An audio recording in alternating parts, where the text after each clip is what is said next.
Now, right at the start, I want to make it clear that, like I've been saying all along, I'm going into the High Republic era content with a completely open mind. And I mainly say that because even just a couple days here after its launch, and only a handful of things out there so far, I'm already hearing about some people, or reviewers, or YouTubers, or whoever they might be, wanting to declare it the best thing to happen to Star Wars in a long time, while others say it's nothing but woke SJW garbage. And those are both very bold statements to make again, considering this just started and there's not much out there yet. And not to ruffle any feathers or call anyone out or anything like that, everyone's free to have their own opinion and to say whatever they want. I'm a big believer in that.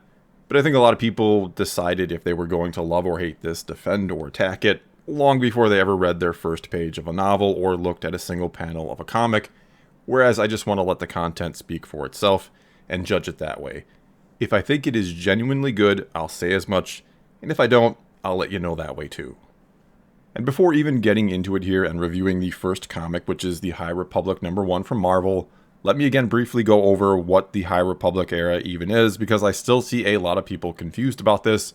Anyway, it is the time period 200 years before the prequel trilogy, when the Jedi were at the height of their power, and it's basically, on the surface, a golden era for the Republic. And they are in the process of expanding into or basically colonizing the Outer Rim. When a hyperspace tragedy occurs, a ship crashes into something in hyperspace and spreads debris across the galaxy, which sort of sets the table for this large interconnected story that will take place only across books and comics, or at least that's what they initially said. We recently learned the show The Acolyte will take place in the final days of the High Republic. Oh, and also before getting into it, I'm going to warn you that I'll be spoiling the first issue here, so if you haven't read it yet and you intend to, it's a good time to click away if you don't want it ruined. Okay, so to very briefly sum it up here, because I'm going to go out on a limb and assume a lot of people have no intention to actually read this, but may want to know the story nonetheless. We start out on a planet somewhere in the Outer Rim, I believe. I don't think it got named, or if it did, I don't remember. I'm sorry. Anyway, we start out with Padawan Keeve, who's trying to meditate but is being irritated by this little bug creature, asking her all sorts of, what on the surface are, dumb questions, which then actually allows the character to kind of say who and what she is. So if you happen to be reading this and you don't know anything about the Jedi, well, you get the very basics.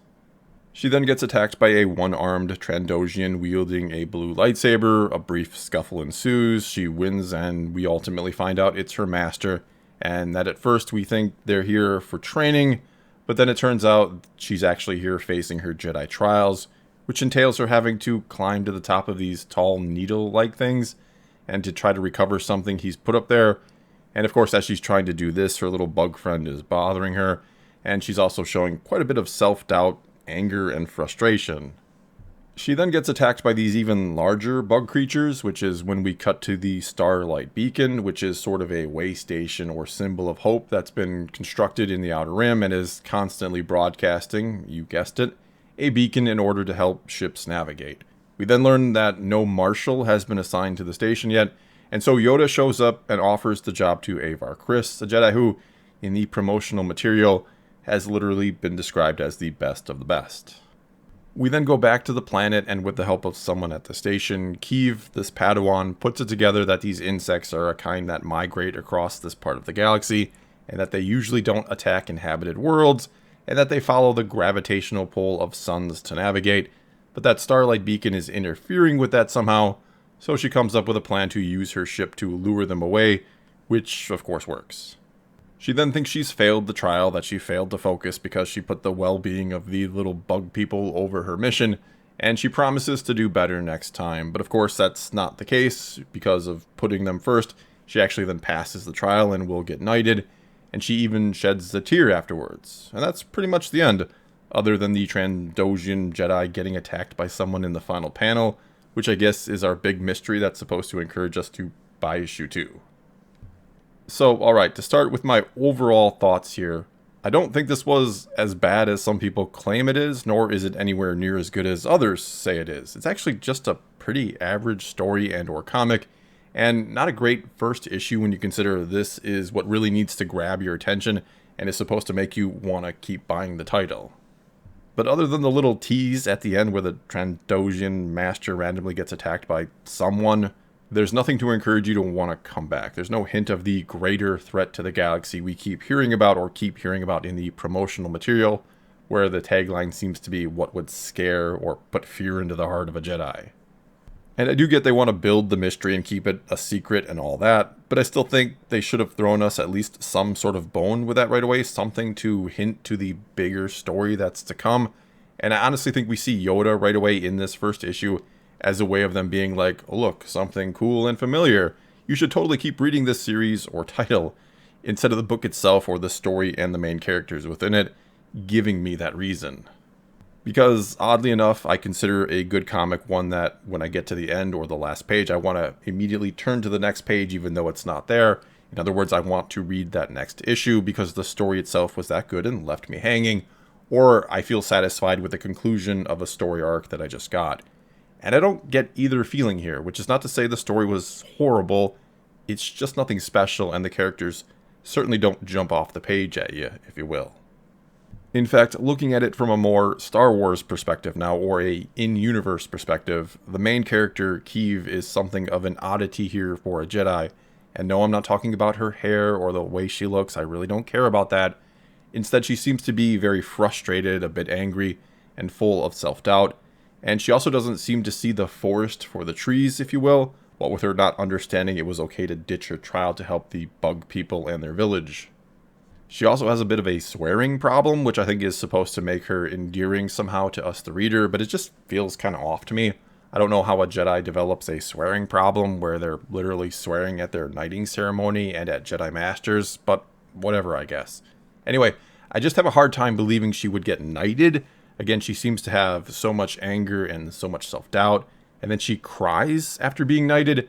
I mean, they're very much giving us the impression she is an emotional wreck. So to me, this says either in-universe, the Jedi are sort of setting themselves up for disaster, that maybe a lot of them are not actually Jedi material because they can't control their emotions or have other flaws, but they're getting passed through anyway, maybe because they're stretching themselves thin by spreading into the Outer Rim. And maybe this will, in the long run, maybe lead to them going to the sort of opposite extreme that we see in the prequels, where they really try to bottle up their emotions and almost pretend they don't have any, and they're very strict about who they let into the order, which, if that is the case, I think that's a really interesting idea and could work, which is one of the reasons I give this more of an average rating, because there is a chance they're doing something that could be interesting and sort of set up the prequel era, and the way the Jedi are, of course, then. However, this could also mean that out of universe, they want the character of Keeve to, I don't know, appeal to the angry teenage crowd out there who probably don't read and would never read this book in the first place. And other than that, sadly, there's not a whole lot to say about this comic book. Again, it's just a pretty generic story overall with average writing and artwork, and none of the characters immediately strike you as someone you can't wait to read more of or see more of. And yet, there is hope, a small flickering hope, that they are setting up something that could turn out to be very interesting. And I guess it all depends on whether or not they care more about the in-universe story or the out-of-universe woke agenda. And so for now, after one issue of a comic book, I'm not going to come to any sort of final judgment on the whole High Republic era, not by a long shot. And for those curious, yes, I am reading Light of the Jedi and hope to have a review of that up really, really soon. I wanted to be done with it by now, but just haven't had a chance to take the several hours needed to sit down and power through it. But I hope to have that done again really soon. Well, that's all I've got for you this time. Now it's your turn to tell me if you've read this first issue, and what do you think about it? Did you like it? Did you enjoy the characters? Or not? Whatever the case may be, leave a comment below and let's talk some Star Wars. And until next time, thanks for watching.